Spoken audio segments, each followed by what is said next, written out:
जहां तक रहा सवाल कुछ कंपनियों का ऊर्जा उत्पादन में से, तो वहां पर हमें लग रहा है कि और हाल ही में जो नतीजे आए थे और जो टाटा पावर का आप जिक्र कर रहे हैं, तो उड़ीसा में 3 रिटेल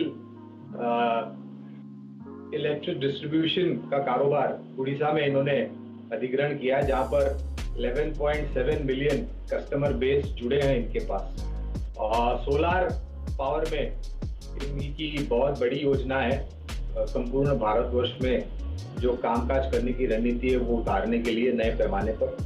और जो मैनेजमेंट की तरफ से ये कंपनी आते हैं टाटा ग्रुप की तरफ से, तो मुझे नहीं लग रहा कि कोई आशंका होनी चाहिए यहाँ पर। स्टॉक स्पेसिफिक में yes, I will be going long in Tata Power. I think this is the stock of the day.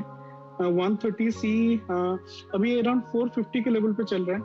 I would wait for 350 level to come, वहां पे बाय करके for a stop loss of around 2 for a target of 8। मुझे लगता है इसका setup बहुत अच्छा है। आई थिंक 1-2 हफ्ते 2-3 हफ्ते में this is definitely going to 150 level.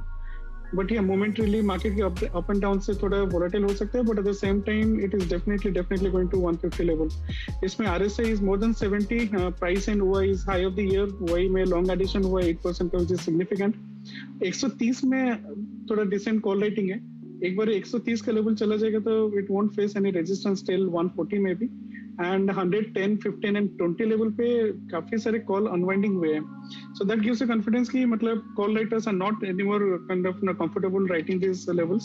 So Tata power का हम ले सकते हैं 130 का सी, but I would wait for price to come down to around 350 level. Shouldn't be an impulsive not trade. 350 level is a good one, risk reward अच्छा रहेगा उसमें। तो या टाटा पावर पे आप अभी फोकस करेंगे तो मानना अर्षित का ये है कि इंट्राडे में जो डिप आया है इस स्ट्रॉन्ग स्ट्रक्चर में, वो आपको री एंट्री का एक बहुत ही वाजिब मौका दे रहा है। आप इसकी कॉल को चेस करिएगा। अच्छा, टाटा पावर के संदर्भ में एक चीज़ मेंशन ज़रूर मैं कर दूं यहाँ पर, 127.40 इसका भाव है। ये इसके करियर का सबसे स्ट्रॉन्गेस्ट वॉल्यूम डे है। सबसे स्ट्रॉन्गेस्ट वॉल्यूम डे आपकी स्क्रीन पर है। 1991 से शैल जी मेरे स्क्रीन पर चार्ट लगे हुए हैं और ये आज का वॉल्यूम यानी 9 जून का सबसे स्ट्रॉन्गेस्ट वॉल्यूम। और पावर सेक्टर चहकता हुआ क्या करवा रहे हैं आपके इंस्टीट्यूशनल मित्र। आज टाटा पावर में 4200 करोड़ का ट्रांजैक्शन हुआ है। मेरे जहन में ऐसा कोई दिन नहीं आया पिछले 25 साल में जब इतनी वॉल्यूम देखी गई हो। अरे सर, वही तो कह रहे हैं, देयर इज वैल्यू क्रिएशन। जो आदमी 5 साल 7 साल में सोचता था Tata power was considered a window stock के डिविडेंड दे देता है, कोई रिटर्न नहीं है, वो आज अनलीश हो रहा है। Tata Power is unleashing a type of blueprint which has not been seen in 20 years. Hats off to mister N Chandra for the revamp and I think the Tata group is here to stay. आपने कोई भी उसमें आप share देखिए। Secondly, it also tells you that power is the blueprint of India. REC PFC Shailinder जी 80-82 रुपए पे मैं आप ये लोगों को कहते तंग आ गया। PFC का 11% डिविडेंड यील्ड है। It is as safe as the reserve bank of India. अब आज आपको वो वैल्यूएशन पैरामीटर दिख रहा है। So unquestionably these stocks, the PSU stocks are jewels in the crown, जो अब उनकी अनवैल्यूएशन हो रही है और लोगों को समझ आ रहा है। NTPC का भाव मेरे हिसाब से 150 रुपए भी कम है। तो REC PFC NTPC on declines buy along with Power Grid, but right now like I'm saying there is froth on the market, so you can get lower levels. अच्छा, आपको भसीन साहब यहाँ पे कुछ अंडर ओनरशिप भी दिखती है, क्योंकि याद नहीं आता कब किसी म्यूचुअल फंड को आपने महीने में इन स्टॉक्स को ऐड होता हुआ देखा। हम सब लोग म्यूचुअल फंड पोर्टफोलियोज भी ट्रैक करते हैं, तो वहाँ से भी कुछ आपको सुगबुगाहट आती हुई दिखती है खरीदारी की इन काउंटर्स पर।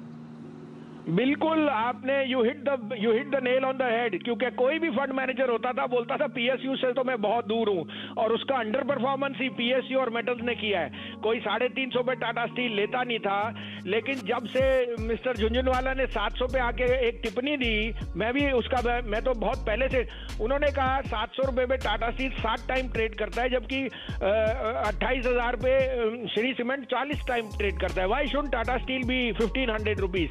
And he was proven correct. तो आपने देखा है 1100 के ऊपर सारी दुनिया टाटा स्टील में आ गई और तभी वो शेयर नहीं चल रहा।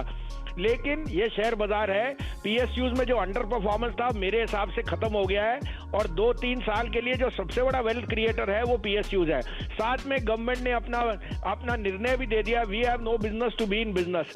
तो मैं आपको बता नहीं सकता कि अगर आप लास्ट 5 साल के पेशेंट इन्वेस्टर थे, you are richly rewarded, but अभी भी स्टार्टिंग है। कोल इंडिया 90, 95, 100 में महीनों तक, साल तक रहा, अब उसमें वैल्यू अनलॉकिंग आ रही है, तभी 160 का भाव। So there are lot of jewels in the blueprint, and I think they are just seeing discovery, and like you rightly pointed out, this is the time mutual funds are upping their stake because they are underperforming the market. तो भसीन साहब, हमेशा की तरह आपकी राय बहुत सटीक होती है, निशाने पे लगती है, और आज के 2 सेल्स हैं IRCTC, L&T, और ख़रीदारी की सलाह उस काउंटर्स में आ रही है जो बिल्कुल बाजार को पसंद नहीं आ रहे, स्टील अथॉरिटी नतीजों से पहले। और अगर आपको वो पसंद नहीं आ रहा तो टाटा स्टील 1% नीचे टाटा स्टील आपको